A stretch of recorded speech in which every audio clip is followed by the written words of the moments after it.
Assalamualaikum warahmatullahi wabarakatuh.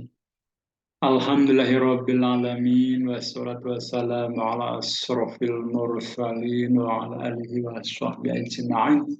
La haula wa la quwwata illa billahil aliyyil azim. Amma ba'du. Saudara-saudara kaum muslimin muslimat dimanapun kita berada di Indonesia, di luar negeri, di bumi Allah Subhanahu wa ta'ala. Salam dan solawat kita sanjungkan kepada Nabi besar Muhammad Sallallahu Alaihi Wasallam. Beliaulah pemimpin kita yang wajib kita tiru dan kita contoh, dan mudah-mudahan di hari akhir kita mendapatkan syafaatnya. Kita harus selalu tabah menghadapi cobaan hidup ini, bersyukur kepada Allah, dan kita harus benar-benar menjadi orang yang terbaik di hadapan Allah Subhanahu wa Ta'ala, sehingga kita akan selamat, baik selamat di dunia maupun selamat di akhirat. Amin ya Allah ya Rabbal alamin. Tema kali ini adalah tentang kemiskinan. Ya, kita sudah sering mendengar kata kemiskinan. Ya. Terlebih dahulu kita dengarkan ayat suci Al-Quran. A'udzubillahi minasyaitonirrajim. Bismillahirrahmanirrahim. Wa fi amwalihim haqqul lisaili wal mahrum, yang artinya dan pada harta benda mereka ada hak untuk orang miskin yang meminta dan orang miskin yang tidak meminta. Begitu juga dalam Al-Quran, ya, surat Al-Baqarah ayat 215. A'udzubillahi minasyaitonirrajim. Bismillahirrahmanirrahim. Yas'alunaka madza yunfiqun qul ma anfaqtum min khairin falil walidaini wal aqrabina wal yatama wal masakin wa ibnis sabil wa ma taf'alu min khairin fa innallaha bihi alim. Yang artinya, mereka bertanya tentang apa yang mereka nafkahkan. Jawablah, apa saja harta yang kamu nafkahkan hendaklah diberikan kepada ibu bapak, kaum kerabat, anak-anak yatim, orang-orang miskin, dan orang-orang yang sedang dalam perjalanan. Dan apa saja kebaikan yang kamu buat, maka sesungguhnya Allah Maha mengetahuinya. Kaum muslimin muslimat rahimakumullah. Apa itu kemiskinan? Ya, kemiskinan adalah keadaan saat ketidakmampuan untuk memenuhi kebutuhan dasar seperti makanan, pakaian, tempat berlindung, pendidikan, kesehatan. Kemiskinan dapat disebabkan oleh kelangkaan alat pemenuhan kebutuhan dasar ataupun sulitnya akses terhadap pendidikan dan pekerjaannya. Jadi kemiskinan itu benar-benar sulit untuk memenuhi kebutuhan dasar, sandang, pangan, papan, pendidikan rendah, kesehatan, ya tidak terjamin. Nah, sehingga kehidupannya betapa sedih, betapa menderita orang-orang miskin tersebut. Oleh karena itu, maka bagaimana supaya tidak terjadi kemiskinan, nanti akan dibahas tuntas. Ya. Kita lihat tentang kemiskinan, ya, cakupannya apa saja. Yang pertama, gambaran kekurangan materi. Ya, orang miskin itu pasti kekurangan materi. Misalnya pangan sehari-hari, ya kadang-kadang makan, kadang-kadang tidak. Ya, sandang pakaian kadang-kadang yang kemarin dipakai lagi baik karena memang tidak ada pakaian yang lain, sudah lusuh, sudah rusak dan sebagainya. Perumahan kadang-kadang masih ngontrak, ya. Kadang-kadang masih belum terbeli rumah tersebut sehingga pindah sana pindah sini.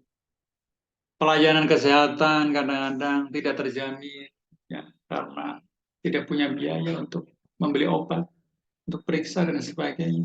Nah, sehingga sangat menyedihkan orang miskin. Kemiskinan dalam arti ini dipahami sebagai situasi kelangkaan barang-barang langka.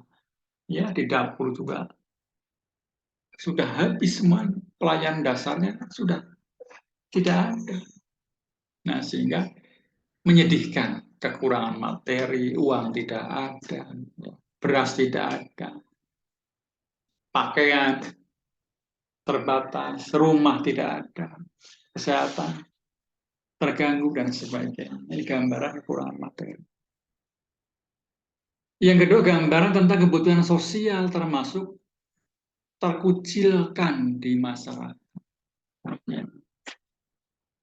Terkucilkan secara sosial, ketergantungan, ketidakmampuan untuk berpartisipasi dalam masyarakat. Pendidikannya rendah, informasinya juga kurang, dan sebagainya. Untuk bayar bulanan, RT, RW juga tidak ada.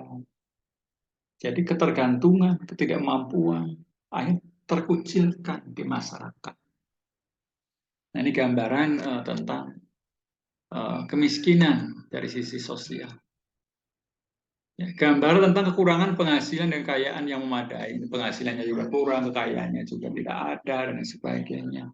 Nah, sehingga kan sulit untuk bergerak, sulit untuk apa namanya ya, bekerja juga sulit ya,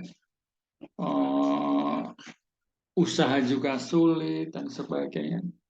Serba kekurangan, serba kesulitan. Yang adalah penderitaan-penderitaan.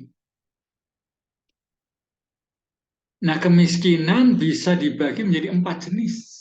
Ada kemiskinan relatif, ada kemiskinan absolut, ada struktural, ada kultural. Kita lihat satu persatu. Yang pertama adalah kemiskinan relatif. Apa itu kemiskinan relatif? Bentuk kemiskinan yang disebabkan oleh keadaan lingkungan, tempat keluarga, sekitarnya, ya, tetangga-tetangganya.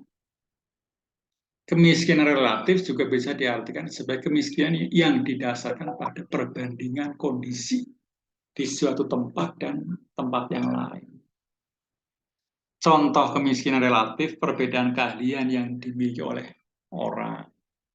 Orang yang bekerja di bidang desain namun tidak punya keahlian di bidang desain. Kerjanya di desain tetapi tidak ahli di desain. Kerjanya di bengkel tetapi tidak ahli di bengkel. Kerjanya di perusahaan tetapi tidak bisa bekerja dan sebagainya. Perbedaan pendapatan tergantung kondisi wilayah atau negara. Misalnya pendapatan orang Jakarta dibandingkan dengan penghasilan orang Jogja. Pasti berbeda. Ini adalah kemiskinan relatif. Yang kedua adalah kemiskinan absolut. Ya, apa itu kemiskinan absolut? Adalah bentuk kemiskinan yang diukur dengan membandingkan tingkat pendapatan orang dengan tingkat pendapatan yang diperlukan untuk mendapatkan kebutuhan dasar. Seseorang akan dikatakan mengalami kemiskinan absolut apabila penghasilannya kurang dan tidak mencapai pendapatan untuk memenuhi kebutuhan hidup sehari-hari. Jadi kurang, kebutuhan sehari-hari kurang. Ya, untuk makan kurang, untuk sandang kurang, papan juga tidak punya tempat tinggal dan sebagainya. Seseorang berpenghasilan di bawah UMR tinggal dan menetap di Jakarta pasti kurang kebutuhannya karena di Jakarta kan mahal biaya hidupnya. Contoh lain, orang yang punya penghasilan cukup tetapi tidak bisa memenuhi kebutuhan hidup sehari-hari. Ini kemiskinan absolut. Cukup sebenarnya uang itu ada, tetapi kurang untuk memenuhi kebutuhan sehari-hari. Nah, yang ketiga adalah kemiskinan struktural. Ya, kemiskinan struktural ada kemiskinan yang dialami oleh kelompok masyarakat karena struktur sosial masyarakat tersebut tidak bisa menggunakan sumber pendapatannya. Dengan kata lain, bentuk kemiskinan ini akan selalu terjadi karena kelompok atau individu tersebut terus berada di kondisi yang sama. Ya, contohnya orang yang tinggal di kampung miskin dengan pendidikan rendah akan kesulitan untuk keluar dari wilayah tersebut. Sudah miskin, pendidikannya ya rendah, ya kan, Sehingga sulit untuk keluar di wilayah tersebut, untuk biaya keluarnya bagaimana, untuk transportasinya bagaimana, untuk kehidupan makan bagaimana. Tidak ada. Sehingga tetap tinggal di situ, tidak bisa keluar dari wilayah tersebut. Dan yang keempat, kemiskinan kultural. Apa itu kemiskinan kultural? Kemiskinan yang disebabkan oleh tingkat pendidikan. Pendidikan rendah, kesetiaannya rendah, ketaatannya rendah, pengetahuannya rendah, adat budayanya rendah, kepercayaan yang melekat pada diri seorang hingga menjadi gaya hidup rendah juga. Ya, sehingga tidak bisa dipercaya oleh yang lain. Kemiskinan kultural juga dapat diartikan sebagai kemiskinan mental. Mentalnya miskin, budayanya miskin. Karena disebabkan oleh pengaruh pandangan dan kebudayaan yang dianutnya. Ya mungkin turun-temurun, mentalnya rendah, ya kehidupannya terbatas, ya kan, daya beli kurang, nah sehingga akan turun-temurun begitu. Orang yang tidak mau berusaha mendapatkan penghasilan dan kehidupan yang layak, malas, orangnya malas, tidak mau berusaha karena melihat kultur budaya di sekitarnya, bapak, ibu, kakak, adik, tetangganya sudah malas, ikut-ikut malas. Orang yang mudah menerima kondisi dan putus asa untuk mencari kehidupan yang jauh lebih baik. Orang itu putus asa, tidak mau berusaha, berputus asa, sehingga ya miskin tetap miskin, karena tidak mau merubah nasib dengan kemalasan tersebut. Lalu apa penyebab kemiskinan? Ada penyebab individu atau patologis. Misalnya penggunaan keuangan tidak mengukur pemasukan, pemasukan sedikit, pengeluarannya banyak. Nah ini akhirnya miskin. Ini utang, pinjam sana, sini dan sebagainya, belum kebayar. Yang kedua adalah penyebab keluarga yang menghubungkan kemiskinan dengan pendidikan keluarga, jumlah anggota keluarga yang tidak sebanding dengan pemasukan keuangan. Anaknya banyak, pemasukan sedikit. Itu masak harus berapa piring, ya kan? Sementara ngumpul di keluarga seperti bapak, ada ibu, ada kakek, nenek, anak, cucu, dan sebagainya. Ini yang menyebabkan terus-menerus miskin. Penyebab selanjutnya adalah subbudaya kultural yang menghubungkan kemiskinan dengan kehidupan sehari-hari, dipelajari, dijalankan, dan lingkungan sekitar. Jadi individu atau keluarga yang mudah tergoda dengan keadaan tetangganya. Tetangganya beli motor, kita paksain beli motor dengan pinjam. Tetangganya beli sepeda baru, kita ingin beli sepeda baru lagi. Tidak punya uang, pinjam ke sana kemari. Sehingga saling panas, hatinya panas melihat tetangganya itu beli yang baru atau lebih maju daripada kita. Sehingga inilah penyebab subbudaya yang pada akhirnya akan terus miskin, miskin terus. Yang selanjutnya adalah penyebab agensi yang melihat kemiskinan sebagai akibat dari aksi orang lain. Misalnya terjadi perang, ya, yang semula kaya begitu perang masuk miskin.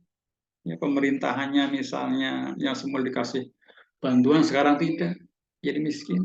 Faktor ekonomi, ya kan, yang semula bekerja akhirnya dia di PHK jadi miskin. Gaji honor yang dikendalikan oleh pihak lain sehingga tidak naik-naik, dan perbudakan. Nah, ini yang menjadikan terus miskin. Ada juga penyebab struktural, memberikan alasan bahwa kemiskinan merupakan hasil dari struktur sosial. Artinya apa? Mau usaha juga tidak bisa, karena tidak bisa untuk kredit. Orang miskin bagaimana dipercaya oleh bank? Ya, karena tidak punya usaha, tidak punya modal, bikin proposal bagus, masuk ke bank, tetapi tidak ada yang akan jaminan. Jadikan jaminannya apa? Tidak ada, ya, ditolak, pasti ditolak. Jadi tidak bisa berkutik. Orang miskin tidak bisa berkutik. Nah, oleh karena itu maka harus keluar dari kemiskinan. Kaum muslimin muslimat yang dimuliakan oleh Allah Subhanahu wa taala. Ada cerita orang kaya yang miskin di hari kiamat, ya. Di dunia kaya tetapi miskin di akhirat.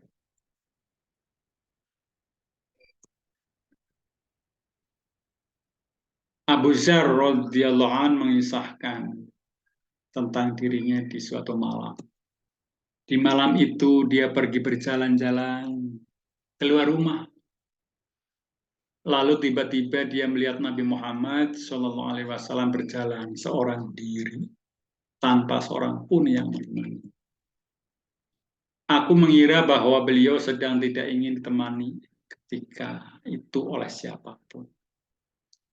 Jadi aku berjalan di dalam redupan cahaya bulan. Namun tiba-tiba beliau melihatku dan bertanya, siapa itu? Kata Abu Dzar dalam riwayatnya. Setelah dia ketahuan oleh Nabi Muhammad, Abu Dzar diajak berjalan-jalan di malam itu. Wahai Abu Dzar, kemarilah, kata Rasul. Lalu mereka berjalan bersama. Di dalam perjalanan itu Nabi bersabda, kaum hartawan itu di hari kiamat kelak mereka menjadi miskin. Ya, orang kaya di dunia tetapi di hari kiamat menjadi miskin. Kecuali orang-orang yang dikaruniai Allah dalam kebaikannya. Lalu dibagi-bagikannya hartanya itu ke kanan dan ke kiri, ke muka dan ke belakangnya, ke orang-orang sekitar. Dan dia beramal kebajikan dengan harta itu. Ya, kecuali orang-orang yang berinfak sedekah, ya, beramal soleh, tetap kaya itu nanti di akhirat. Ya. Jadi orang kaya harus dermawan. Lalu Nabi Muhammad dan Abu Dzar terus berjalan hingga kemudian Nabi Muhammad meminta Abu Dzar duduk di tempat berbatu-batu dan menunggu sampai beliau kembali. Rasulullah pergi melewati tempat berbatu-batu hitam sehingga beliau pun hilang dari penglihatan Abu Dzar. Setelah beberapa lama menunggu, Nabi Muhammad datang sambil berujar, sekalipun dia mencuri dan berzina, kata Nabi.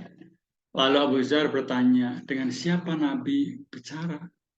Karena ia melihat seorang berkata kepada Nabi Muhammad SAW. Nabi menjawab, dia adalah Jibril. Ia datang kepadaku di tanah berbatu-batu hitam.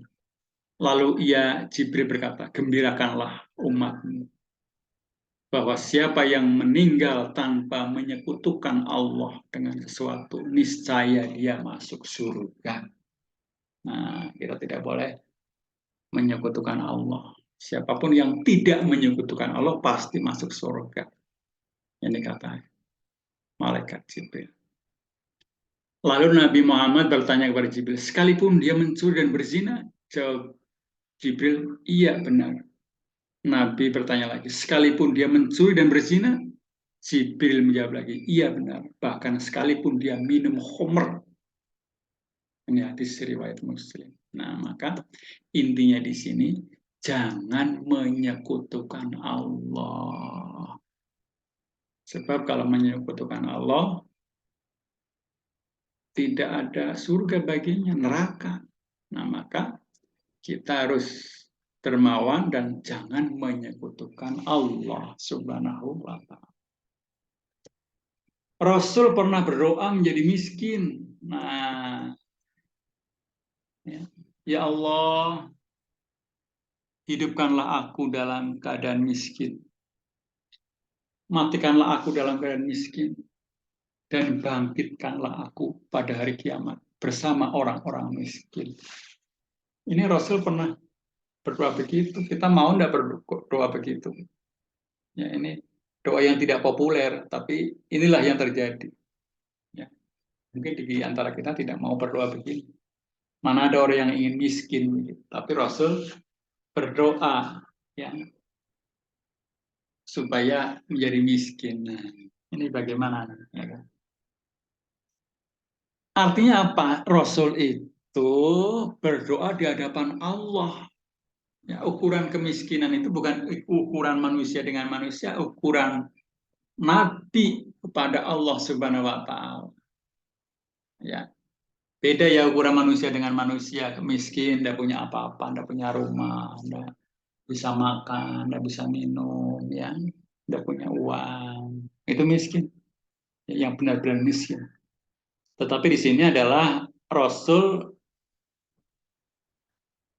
berdoa kepada Allah. Bahwa ukuran kemiskinan itu bukan ukuran kita sebagai manusia biasa, tapi ukuran Nabi kepada Allah Subhanahu wa Ta'ala. Nah, ya, jadi bukan benar-benar miskin ukuran manusia. Ini adalah ukuran Nabi kepada Allah. Bedakan antara doa kita kepada Allah dan ukuran manusia dengan manusia. Di sini Nabi, ukuran Nabi berdoa pada Allah. Ya Allah, hidupkanlah aku dalam keadaan miskin. Matikan aku dalam keadaan miskin. Dan bangkitkanlah aku pada hari kiamat bersama orang-orang miskin. Miskin di sini ukuran Nabi pada Allah. Ya.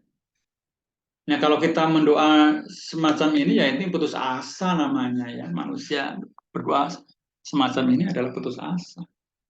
Tidak mau bekerja, tidak mau berusaha, tidak mau mencari nafkah. Nah, itu malah berdosa.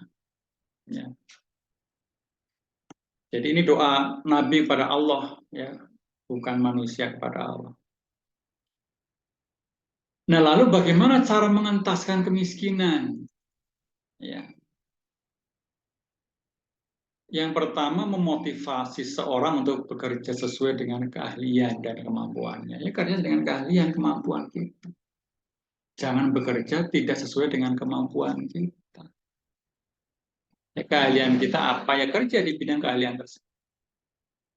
Yang kedua, mendorong proyek-proyek ekonomi di antara kaum muslimin, saling membantu. Ya. Ada proyek-proyek yang dikerjakan oleh muslimin, orang kaya membantu, menolong dan sebagainya, saling tolong menolong gitu. Sehingga usaha-usaha yang semula kecil jadi besar karena ditolong oleh orang kaya. Yang ketiga, mengharamkan riba. Jelas, riba itu haram, bahkan membahayakan. Dosa besar. Tidak ada orang kaya gara-gara memakan riba. Apalagi yang terjadi penyakit dan sebagainya. Yang selanjutnya, mengelola keuangan dengan baik, memanage keuangan dengan baik, pemasukan berapa, pengeluaran berapa, sehingga benar-benar rapi dalam pengelolaan keuangan. Pada zaman Rasulullah pernah ada seorang Ansor yang datang meminta-minta kepada Rasulullah SAW. Rasulullah pun tak memarahinya, akan tetapi beliau bertanya perihal apa yang dimilikinya. Seorang Ansor itu menjawab, jika ia mempunyai sepotong kain kasar dan sebuah gelas untuk minum. Rasulullah lantas meminta dua barang itu untuk diserahkan padanya. Kemudian Rasul melelang dua barang milik seorang Ansor itu dan laku 2 dirham. Kemudian Rasulullah menyerahkan uang 2 dirham tersebut kepada seorang Ansor itu. Belikanlah yang 1 dirham makanan, lalu berikan kepada keluargamu. Lalu belikanlah 1 dirham yang lain, sebuah kapak. Lalu bawalah kapaknya pada. Ini perintah Rasul. Setelah beberapa saat, seorang Ansor itu pun kembali menemui Rasulullah SAW dengan membawa kapak. Rasul lantas mengikatnya sebatang kayu pada kapak tersebut. Beliau pun memerintahkan seorang Ansor itu untuk mencari kayu bakar dengan kapaknya. dan kemudian menjualnya. Setelah beberapa hari, seorang Ansor itu menemui Rasulullah sambil membawa uang 10 dirham. Itu lebih baik untukmu daripada engkau datang meminta-minta. Nah, ini ujar Rasulullah Shallallahu Alaihi Wasallam. Jadi harus berusaha maksimal ya supaya bisa terpenuhi kehidupan kita. Ya, sandang, pangan, papan terpenuhi sehingga terhindar dari meminta-minta. Nah, tidak boleh ya meminta-minta. Yang selanjutnya adalah memfungsikan orang-orang kaya untuk dermawan. Ya. Coba kalau semua orang kaya itu dermawan, ya, sedekah, infak, mengasih pada fakir miskin yatim piatu itu akan merata. Ini yang terjadi kan orang kaya pelit. Ini yang menjadikan tidak bisa mengentaskan kemiskinan. Jadi orang kaya harus dermawan. Yang keenam, APBN Baitul Mal ya gunakan dengan sebaik-baiknya ya untuk keperluan masyarakat. Ya, jadi pemerintah itu membuat APBN harus ada poin-poin untuk fakir miskin, yatim piatu, ya, tunanetra dan sebagainya harus ada. Karena fakir miskin dan anak terlantar dipelihara oleh negara. Maka tugas pemerintah untuk menyisihkan APBN untuk keperluan orang-orang miskin. Ketujuh, kesadaran umat dalam menanggulangi kemiskinan. Harus bareng-bareng, satu RT bareng-bareng, siapa di antara satu RT yang miskin, ayo dibantu semuanya. Satu RW ada berapa orang, bantu satu kelurahan dibantu. Insya Allah akan terangkat. Kerjasama antara keluarga, RT, RW, kelurahan. Bahu-bahu untuk menanggulangi kemiskinan. Selanjutnya adalah melakukan gerakan menyantuni orang miskin. Nah, gerakan di masjid-masjid, para pemuda, para pelajar. Dibuat gerakan untuk menyantuni orang miskin. Ya, misalnya seminggu sekali, hari Jumat, ada gerakan infak, sodako, mengasih makanan pada fakir miskin, ini bagus sekali. Jadi gerakan-gerakan menyantuni orang miskin ini sangat positif untuk mengurangi kemiskinan di masyarakat. Yang selanjutnya adalah penegakan hak orang miskin. Ada hak orang miskin, orang kaya itu tidak sembarangan menghabiskan uang, ada hak orang miskin, sampaikan, kasihkan kepada orang miskin. Selanjutnya adalah berbuat baik secara umum dan menyeluruh. Ya, untuk apa kita itu jahat sama orang lain, apalagi pelit sama orang miskin? Kita harus berbuat baik kepada siapapun. Karena itu adalah harta yang sesungguhnya adalah harta kita di jalan Allah Subhanahu wa Ta'ala. Yang selanjutnya bantuan kemiskinan jelas, kita membantu orang miskin. Bantuan terhadap keadaan individu seorang yang memang butuh bantuan, pendidikan, kesehatan, sandang, pangan, papan, bantu oleh yang kaya. Persiapan bagi yang lemah, pemberian pelatihan, sehingga nanti akan yang bersangkutan akan membuka usaha. Jadi bikin pelatihan-pelatihan, ya training-training, ya supaya usahanya itu produktif sehingga bikin usaha. Tidak langsung kasih uang terus ya dibelanjakan habis, tetapi membuat suatu pemikiran bagaimana supaya kreatif berusaha secara maksimal sehingga membuka usaha-usaha bagi orang-orang miskin. Satu RT ada berapa usaha, satu RW ada berapa usaha, satu kelurahan ada berapa usaha. Untuk khusus bagi orang-orang miskin. Ini penting sehingga akan bisa mengurangi kemiskinan. Kaum muslim muslimat yang berbahagia. Saya akan membacakan puisi. Mudah-mudahan hati kita tergugah dan kita peduli terhadap sesamanya yang membutuhkan. Kemiskinan membuat darah naik. Kalau tak mengeluarkan marah, mati bisa jadi pilihan lain. Di sini banyak orang mati sebab hampir sama, darah tinggi, Bukan kebanyakan makan kambing, tapi karena dengan apa besok beli makan. Bapakmu tak dapat uang lagi, sudah berhari-hari ini. Aku dipaksa kerja, tapi usia sudah 23. Putus kuliah, pabrik tak menerima, kantor tak melirik, kerja seadanya. Hutang ibu sudah menumpuk, minta dibayar bagaimana? Tak kerja salah, kerja juga sama. Lagi pula dari mana Bapak dapat uang? Jadi buruh sekarang makin mahal. 3 juta rupiah hanya untuk diperas modal, untuk upah, untuk kontrak 1-2 tahun. Habis itu menganggur lagi. Kembali dikejar-kejar, ditahan, dimarahi. Adik perempuanku tumbuh jadi gadis, sedikit tawa senyum. Dia tak bisa berdandan, kosmetik mahal. Uang jajannya cuma buat sekolah, buat makan di sana. Dia bahkan tak sanggup beli sabun cuci muka. Adikku ingin jajan di rumah, dia bergadang. Cuma modal 200.000, 10.000, untung seharian. Kadang cuma 5.000, lumayan. Bisa beli bakso dan mie ayam. Adikku tumbuh dewasa, diremas dandan. Kakak laki-laki menganggur. Ibuku stres, suka marah. Bapaknya karena lelah, suka kasih petuah. Ibu bapak ujungnya minta anaknya dapat kerja.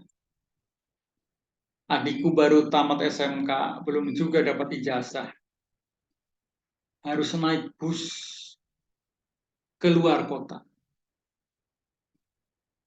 Mencari kerja, mengharapkan upah kerja yang murah, hanya 800.000 masuk. Aku mengantarkan di pinggir jalan. Di tengah kegamangan, air mata yang tertahan. Laki-laki adikku, maafkan aku hanya bisa kasih doa. Itulah sedikit puisi.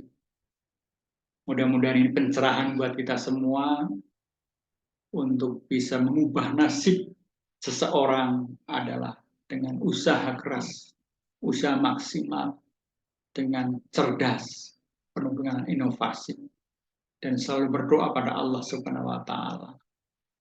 Karena rizki itu dari Allah Subhanahu wa Ta'ala. Mudah-mudahan kita akan sukses, ya, baik di dunia, di akhirat, yang pada akhirnya kita menjadi orang yang dicintai oleh Allah Subhanahu wa Ta'ala, dan bertobat pada Allah Subhanahu wa Ta'ala, yang pada akhirnya kita itu dapat penghargaan oleh Allah. Ya ayyatuhan nafsul mutmainnah, irji'i ila rabbiki radiyatan mardiyah, fadkhuli fi ibadi wa dkhuli. Hei, kemarin ke sini, kumpul dalam golonganku dan masuk ke dalam surgaku. Inilah penghargaan yang tertinggi bagi orang-orang yang tenang jiwanya karena dekat dengan Allah Subhanahu wa Ta'ala dan benar-benar bertakwa, melaksanakan perintah Allah dan meninggalkan larangan-larangan. Jadi saya cukup sekian. Assalamualaikum warahmatullahi wabarakatuh.